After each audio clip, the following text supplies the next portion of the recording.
Assalamualaikum warahmatullahi wabarakatuh. Berjumpa lagi dengan Ibu Yuni, channel belajar. Sebelum menonton video ini, silakan subscribe dan like, serta jangan lupa tekan tombol loncengnya. Terima kasih.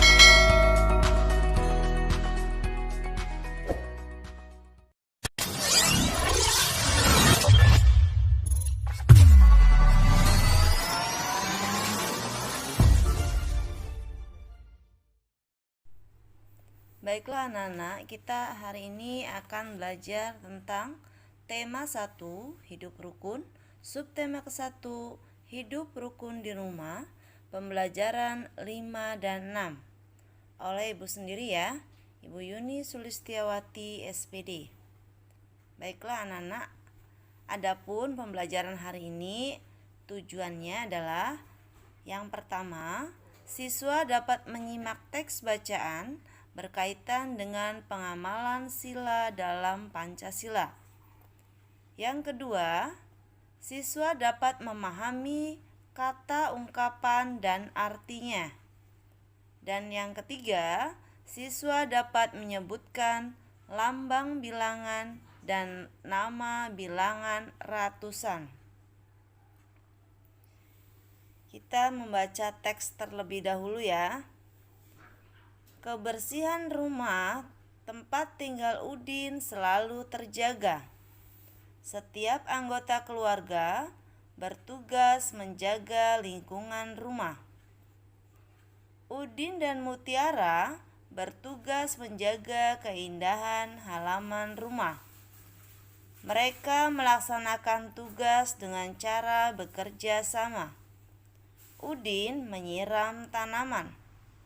Mutiara menyapu halaman. Halaman rumah selalu indah dan rapi. Ayah dan ibu senang karena anak-anaknya cepat kaki, ringan tangan. Baiklah anak-anak, teks bacaan tadi ya sudah kita baca.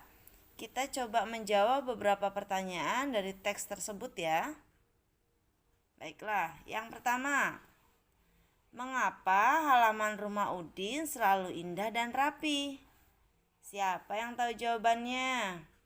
Ya, karena Udin selalu menjaga kebersihan rumahnya bersama anggota keluarga yang lainnya. Ya, itu ya. Kemudian yang kedua, apa akibatnya bila Udin dan Mutiara tidak bekerja sama? Nah, anak-anak perhatikan di dalam teks bacaan bahwa keluarga Udin itu saling bekerja sama sehingga kebersihan rumah terjaga. Pertanyaan di situ, kalau tidak bekerja sama, maka bagaimana? Maka kebersihan rumahnya tidak akan terjaga ya. Ada yang mau membersihkan, ada juga yang tidak mau. Sehingga akhirnya kebersihan rumah tidak terjaga ya. Selanjutnya yang ketiga, apakah sikap Udin dan Mutiara menunjukkan pengamalan sila dalam Pancasila? Siapa yang tahu anak-anak? Adakah di dalam teks bacaan tersebut yang menunjukkan pengamalan sila dari Pancasila? Ya, benar ya. Bahwasannya di dalam teks dijelaskan mereka melaksanakan tugas dengan cara bekerja sama. Di situ terdapat kata bekerja sama anak-anak ya. Pernah anak-anak mendengarkan? Bersatu kita teguh, bercerai kita runtuh. Nah, bekerja sama ini adalah sama dengan bersatu ya. Dengan bersatu maka kita akan teguh. Nah, ini termasuk ke dalam sila dalam Pancasila. Siapa yang tahu sila keberapa? Kita lihat nomor 4 ya. Sila keberapa Nana? Ya, sila ketiga ya. Sila ketiga yang bunyinya adalah apa? Yang bunyinya adalah Persatuan Indonesia. Baik, sebelum dilanjut ke nomor 5. Siapa yang tahu simbol dari sila ketiga? Iya, benar ya. Adalah simbolnya pohon beringin ya anak-anak ya. Silakan nanti anak-anak pelajari kembali simbol-simbol Pancasila, kemudian bunyi dari tiap sila dalam Pancasila. Selanjutnya, di dalam teks, di dalam layar, anak-anak sekalian diminta jelaskan alasannya kenapa sikap dari Udin dan Mutiara itu masuk ke dalam sila ketiga. Ya, karena baik ayah, ya, ibu, Udin dan Mutiara di sini berbagi tugas untuk menjaga lingkungan rumahnya sehingga bagaimana? Sehingga semuanya terlihat indah dan rapi, ya. Iya, begitu ya anak-anak ya. Jadi kalau anak-anak menjawab pertanyaan, silahkan lihat di dalam teksnya tersebut ya. Oke, Ibu lanjutkan. Sekarang kita akan belajar membaca sebuah kalimat, di mana di dalam kalimat tersebut terdapat kata ungkapan ya. Nanti kita pelajari ya anak-anak. Yang pertama, Udin menjadi juara pertama lomba menggambar, tetapi ia tetap rendah hati. Nah, kita lihat. Anak-anak siapa yang pernah menjadi juara dan pernah mengikuti lomba? Pastinya ada ya. Nah, di sini kita lihat Udin tetap rendah hati. Apa itu rendah hati? Ya, rendah hati itu artinya tidak sombong ya anak-anak ya. Berbeda dengan yang kemarin, congkak. Kalau congkak itu adalah sombong ya.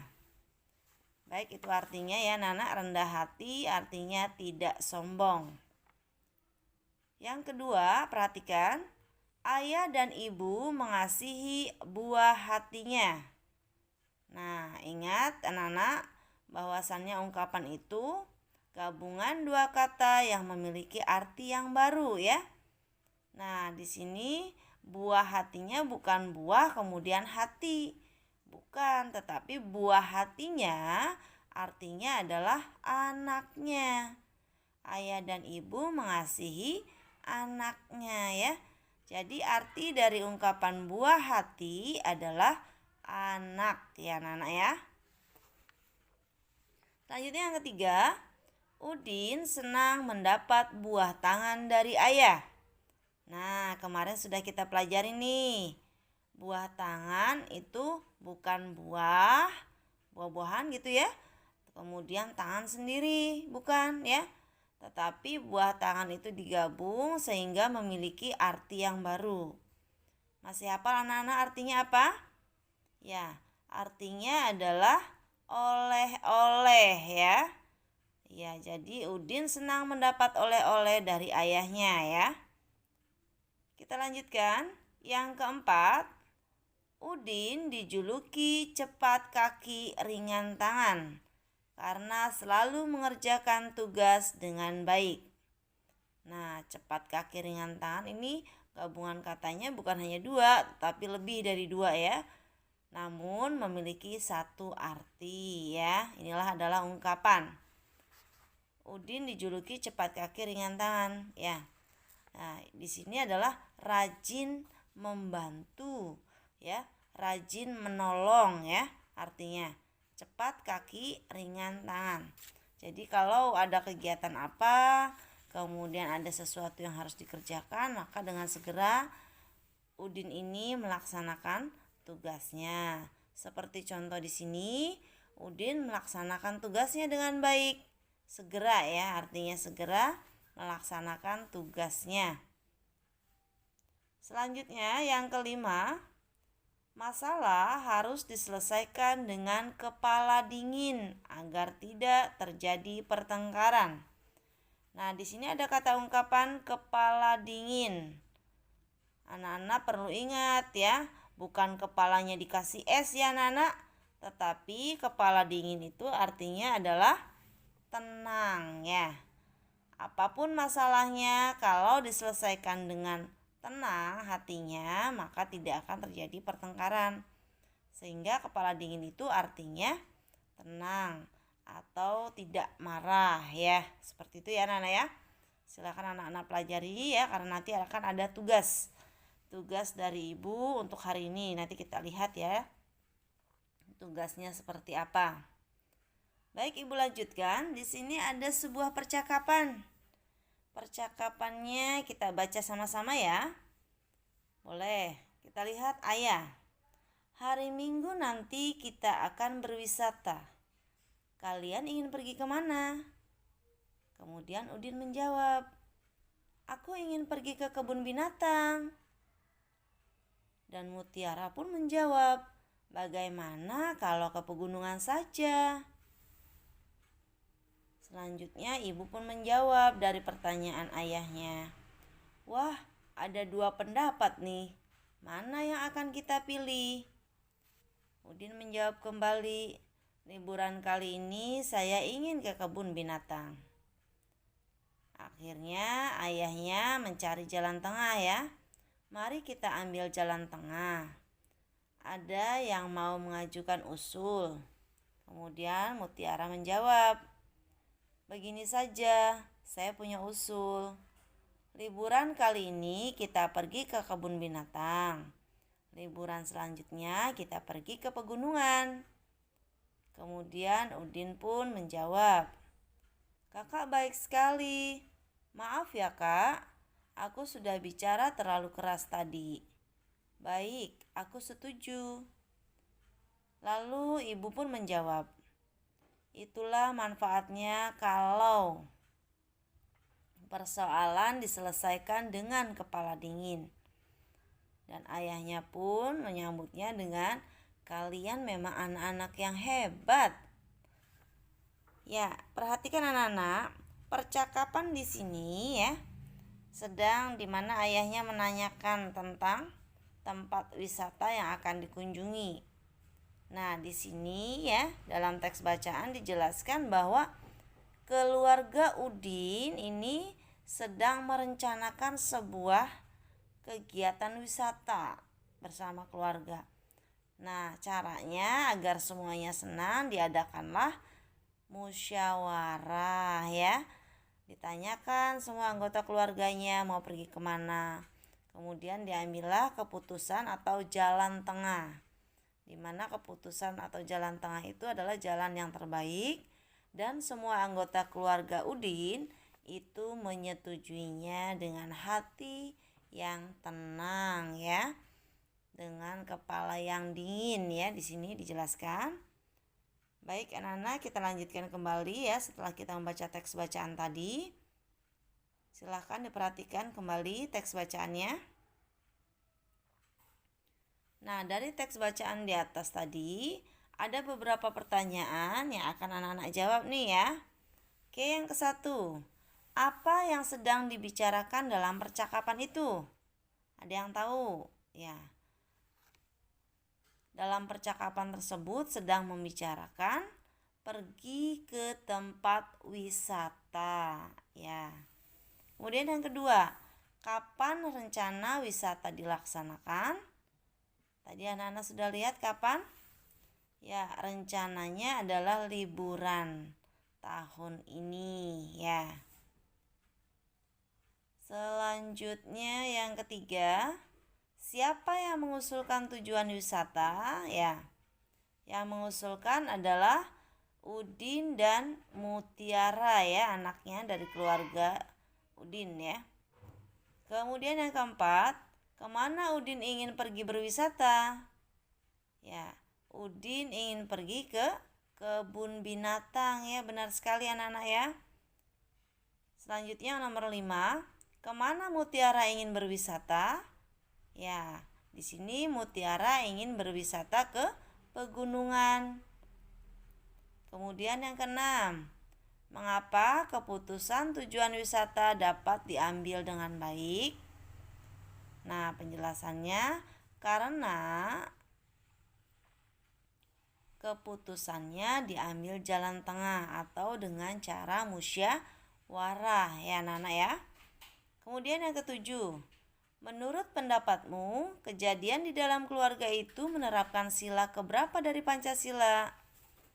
Ya anak-anak perlu diingat ya bahwa musyawarah itu ya salah satu contoh pengamalan dari sila Pancasila ya. Nah ini anak-anak, musyawarah ini masuk ke dalam sila keempat dari Pancasila. Ada yang ingat bunyinya? Ya, kerakyatan yang dipimpin oleh hikmat kebijaksanaan dalam permusyawaratan perwakilan. Ada yang ingat juga simbolnya anak-anak sila keempat? Ya, sila keempat simbolnya adalah kepala banteng ya. Tuh, gambar kepala banteng ya. Ibu lanjutkan yang ke-8. Apakah ayah memberi kesempatan kepada anak-anaknya untuk menentukan tujuan wisatanya secara adil? Ya, setelah ayahnya itu menanyakan tempat wisata yang diinginkan anak-anak, kemudian ayahnya pun meminta usul bagaimana kira-kira agar pergi ke tempat wisata itu semuanya senang ya. Tidak ada yang kecewa. Nah itu. Maka diambillah jalan tengah ya. Ayahnya memberikan kesempatan. Dan yang terakhir, menurut pendapatmu peristiwa itu merupakan penerapan sila keberapa Pancasila ya? Tadi sudah dijelaskan ya di nomor 7 ya, bahwasannya kejadian yang ada dalam keluarga itu menerapkan sila dari Pancasila. Dan jawabannya adalah sila keempat ya. Itu ya anak-anak. Jadi anak-anak memperhatikan sebuah cerita di mana ceritanya itu penjelasan atau ada sebuah pengamalan dari sila Pancasila ya. Selanjutnya kita akan belajar melengkapi sebuah cerita. Atau kalau sekarang kita sebutkan dengan jodohkan lah ya. Nah, kita lihat di sini ada jalan tengah. Jalan tengah di sini adalah sebuah keputusan ya. Sebuah keputusan yang diambil dengan baik. Kemudian di sini ada mobil. Mobil itu adalah nama benda mati ya, anak-anak ya. Kemudian ada bernomor. Kemudian ada kata bangun ya. Ada kata macet ya. Kemudian ada kata bekal. Dan ada kata tiket. Oh iya, kita lihat ya. Judulnya adalah berwisata ke kebun binatang. Tujuan berwisata telah ditentukan dengan cara bermusyawarah. Setelah terjadi perbedaan, akhirnya keputusan dapat diambil titik-titik. Dapat diambil apa anak-anak? Ya, dapat diambil jalan tengah ya. Ibu lanjutkan kalimatnya. Akhirnya tiba waktunya untuk berwisata. Pagi-pagi Udin sudah titik-titik. Apa pilihan jawabannya anak-anak? Iya, pagi-pagi Udin sudah bangun ya. Kemudian dilanjutkan. Ibu, kakak, dan Udin sedang mempersiapkan titik-titik. Apa anak-anak?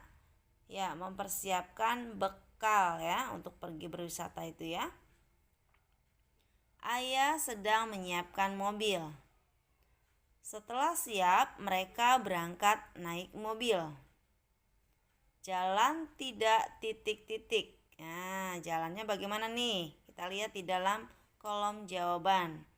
Jalan tidak macet sehingga mereka cepat sampai. Kalimat selanjutnya, ayah memarkir titik-titik. Ya, pastinya memarkir mobil ya, karena keluarga tersebut pergi menggunakan mobil. Dan yang terakhir, Ibu, Udin, dan kakaknya antri membeli titik-titik masuk. Kira-kira Nana, kalau berwisata ke sebuah tempat wisata, di sini adalah kebun binatang, sebelum masuk maka kita harus bagaimana? Ya, kita harus antri membeli tiket masuk ya anak-anak ya. Yaitu ini adalah contoh melengkapi sebuah cerita ya, dimana kata-kata untuk melengkapinya tersebut sudah tersedia di dalam kotak. Baik, Ibu lanjutkan. Nah, anak-anak setelah tadi ya keluarga Udin itu antri membeli tiket, kemudian saya mendapatkan tiket masuk kebun buah. Pada tiket masuk kebun buah tertulis nomor 354. Nah, anak-anak masih ingat kan? Di mana tumpukan kubus yang ratusan ya, itu besar ya, ini ada, itu terdiri dari 3 tumpukan ya, yang bernilai 300. Ditambah ada tumpukan yang puluhan. Di sini ada 5 tumpukan sehingga bernilai 50. Ditambah lagi tumpukan karton yang berjumlah 4 satuan. Sehingga 300-an ditambah dengan 50-an dan 4 satuan sama dengan 354. Sehingga kita lihat banyaknya kubus ada 354. Nah, lambang bilangan 354 atau angka ini dibaca dengan 354 ya anak-anak ya. Jadi lambang bilangan dan nama bilangannya ini dibaca dengan 354 ya anak-anak ya. Tolong diingat-ingat kembali dan dipelajari lebih baik lagi. Nah anak-anak, ini yang ditunggu ya. Tugas hari ini ya, yang pertama, silakan anak-anak tuliskan 5 ungkapan dan artinya yang terdapat pada video ini ya.